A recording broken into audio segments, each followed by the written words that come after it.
आपके बोलने में आया, और वैसे संघ का आधार भी जो कार्य पद्धति में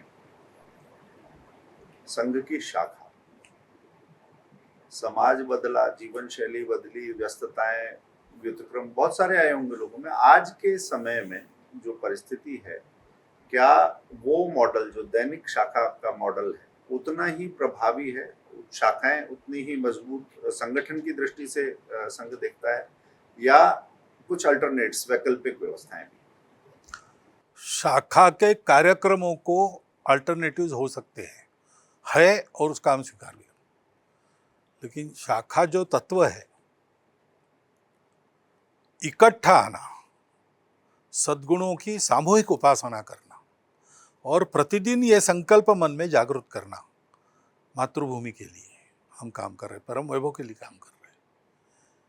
ये जो बेसिक है, मिलना जुलना, एक दूसरे के सहायता से, क्योंकि सामान्य आदमी है,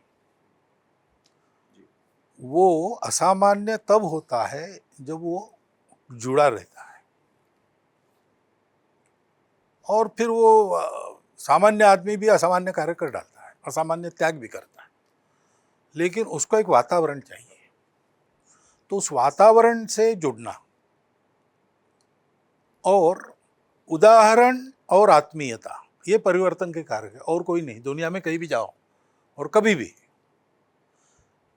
परिवर्तन होता है तो कोई एक मॉडल रहता है, कोई आदमी पहले अपने में सोचने वाला, अपने में परिवर्तन, उसको देख के बाकी लोग बदलते, और वो दूर होके नहीं चलता, वो आप तो होना पड़ता है, पास होना पड़ता है। यानी महापुरुष बहुत है, लेकिन मैं जिसकी संगति में हूँ वो जैसा चलता है वैसा मैं चलता हूँ। मुझे महापुरुष सब मालूम है, मेरा उनके प्रति श्रद्धा है, उनके प्रति सम्मान है, सब है। करता मैं वही हूँ जिसकी संगति मुझे है, और मेरा अपना मित्र लेकिन मेरे से थोड़ा अच्छा, ऐसा मुझे जो लगता है उसको मैं फॉलो करता हूँ। ये परिवर्तन की सिद्ध पद्धति, इसमें कहीं बदल नहीं हुआ है, तो तब तक तो शाखा का दूसरा मॉडल नहीं होता है, यही है, दूसरा नहीं है। कार्यक्रम अगर बाकी सब बदल सकता है, शाखा का समय बदलता है, शाखा का वेश बदलता है, शाखा के कार्यक्रम तरह तरह के होते हैं, तो उसकी अनुमति है पहले से, लेकिन शाखा कभी इर्रिलेवेंट होती नहीं। और इसलिए आज अच्छे प्रगत देशों के लोग भी आकर ये हमारा शाखा मॉडल क्या है उसका स्टडी कर रहे हैं, उसके बारे में पूछ रहे हैं। क्योंकि अभी तक तो हम हर 10 साल के बाद चिंतन करते, दूसरा कुछ है क्या? अच्छा। और मेरे सामने मैं ऐसे चिंतन 6-7 बार उसमें मैं उपस्थित रहा हूँ अखिल भारतीय अधिकारी बनने के बाद, हर 10 साल के बाद होता है, लेकिन अभी तक हमको दूसरा कोई साधन जो हमको करना है वो करने वाला मिला नहीं, तो यही रिलेवेंट है। 1948 और 1975 में जो संघ पर संकट आए, संगठन ने उससे क्या सीखा? 1948 का प्रतिबंध और 1975 का प्रतिबंध, ये दोनों राजनीति थी। प्रतिबंध लगाने वाले भी जानते थे कि संघ से नुकसान कुछ नहीं, संघ से लाभ ही है। विचारधारा की प्रतिस्पर्धा तो समाज में चलती, इतना बड़ा समाज है, अनेक विचार रहेंगे, परंतु अपना राजनीतिक वर्चस्व कायम रहे, इसलिए। और ऐसे जब लोग होते हैं कि उसके लिए ऐसी बातें करने के लिए तैयार होते हैं, तो जिनके अन्य स्वार्थ रहते हैं किसी विचारधारा के पीछे धकेलने में, वो भी उनके साथ जुड़ जाते हैं। तो ऐसे लोगों ने मिलकर ये किया, परंतु पहले प्रतिबंध में ऐसा हुआ कि सब बातें संघ के विपरीत थी, और संघ को समाप्त हो ही जाना चाहिए था उसमें। लेकिन उन सब बातों के बावजूद संघ उसमें से सही सलामत बाहर आया, और आगे के 15-20 वर्षों में फिर से पूर्ववत हो गया, या पूर्व से भी ज़्यादा बढ़ गया। और जो संघ के स्वयंसेवक केवल शाखा में जाते थे, इसलिए समाज के अन्य अन्य क्रियाकलापों में उनकी बहुत बड़ी भूमिका नहीं रहती थी, उनकी अब वो भूमिका भी होने लगी। तो एक तरह से उस प्रतिबंध का ये लाभ ही हो गया कि हमने अपने सामर्थ्य को जाना, तो एक आत्मविश्वास स्वयंसेवकों में आ गया। और ये भी हमने समझा कि समाज में परिवर्तन लाकर देश को परम वैभव संपन्न बनाना है, तो जैसा पहले से सोचा था, हो सकता है थोड़ा जिस टाइमिंग से हम चलते बिना कुछ होते हुए, उस टाइमिंग के पहले ही हमने कुछ बातें शुरू की ये हो सकता है। परंतु ये पहले से था कि 1 घंटे की शाखा में केवल संघ नहीं है, 1 घंटे की शाखा का एप्लीकेशन 23 घंटे के अपने क्रियाकलाप में, व्यक्तिगत, पारिवारिक, सार्वजनिक, सब प्रकार की, ये संघ की अभिव्यक्ति है। तो उस अभिव्यक्ति का प्रारंभ करने के लिए एक तरह से we were push to it, ये लाभ ही है। थोड़ा बिफोर टाइम हो गया होगा, लेकिन कोई बिगड़ा नहीं उससे।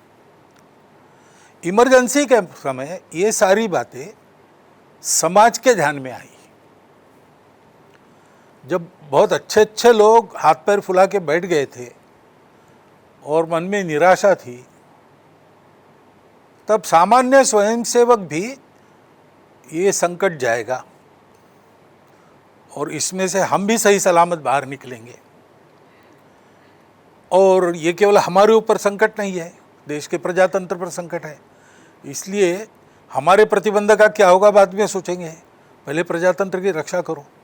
इसलिए सबको साथ लो। तो हम पर टीका टिप्पणी करने वाले लोगों के साथ भी हम रहे, उनको साथ भी लिया, प्रामाणिकता से लिया, क्योंकि वैचारिक मतभेद ये संघ में बहुत बड़ा मुद्दा होता नहीं है संघ स्वयंसेवकों के मन में। ये सब समाज ने देखा, तो समाज के मन में और विशेषकर समाज के जो सोचने वाले लोग थे, वो बोले होंगे नहीं बोले होंगे, लेकिन उनके मन में एक ये स्थान बना कि एक ध्रुव यहाँ संघ भी है जिस पर कभी हमको विश्वास रखने में कोई हानि नहीं होगी। ऐसा हुआ। एक और विषय मोहन जी, भारत से बाहर या कहीं इसके पास पड़ोस में देखने में आता है। संघ की प्रतिनिधि सभा में भी वो विषय उठा, और जब अप्रैल आता है तो नेहरू लियाकत पैक्ट की भी याद आती है कि भारत के पड़ोस में विशेषकर हम उन क्षेत्रों की पहचान बदलने का दुराग्रह भी देखते हैं और हिंदुओं पर उत्पीड़न और हिंसा, ये सारी चीजें भी देखते हैं। आपका इस पर क्या मत है कि क्या मानवाधिकार की चिंता करने वाले या बाकी हिंदुओं की उतनी चिंता, वैसी चिंता हो रही है संघ का, इसके बारे में क्या?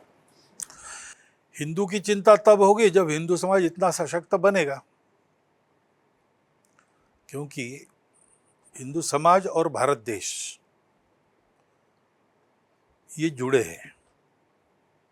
हिंदू समाज का बहुत अच्छा स्वरूप भारत देश को बहुत अच्छा बनाएगा, और जो अपने आप को हिंदू नहीं कहते आज भारत में, उनको साथ लेकर ये होगा, क्योंकि वो हिंदू विचार में। हिंदू समाज सामर्थ्य संपन्न होगा तो विश्व भर के हिंदुओं को एक सामर्थ्य अपने आप मिलेगा। अभी वैसा नहीं है, इसलिए करना पड़ता है, लेकिन वो स्थिति धीरे धीरे आ रही है।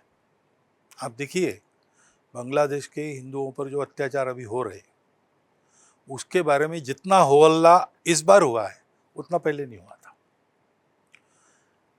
ये भी नहीं हुआ था कि बांग्लादेश के हिंदुओं ने तय किया कि हम इसी देश के हैं, इसी में रहेंगे और अपने अधिकार को प्राप्त करेंगे। इसके पहले भागते थे, अब भाग नहीं रहे। तो हिंदू समाज का आंतरिक सामर्थ्य बढ़ रहा है, एक तरह से संगठन बढ़ रहा है, उसके परिणाम अपने आप होंगे। तब तक तो लड़ना पड़ेगा, और ऐसी लड़ाई में जहाँ जहाँ हिंदू समाज है, उसके लिए हम भारत देश के एक स्वयंसेवी संगठन के नाते जितनी मर्यादाएं हैं उतनी मर्यादाओं को ध्यान में रखकर जो कुछ कर सकते हैं वो सब करेंगे। उसी के लिए संघ है। संघ की प्रतिज्ञा में धर्म, संस्कृति और समाज का संरक्षण करके सर्वांगीण उन्नति है। तो संरक्षण ये पहला टास्क है ही, तो हम करेंगे।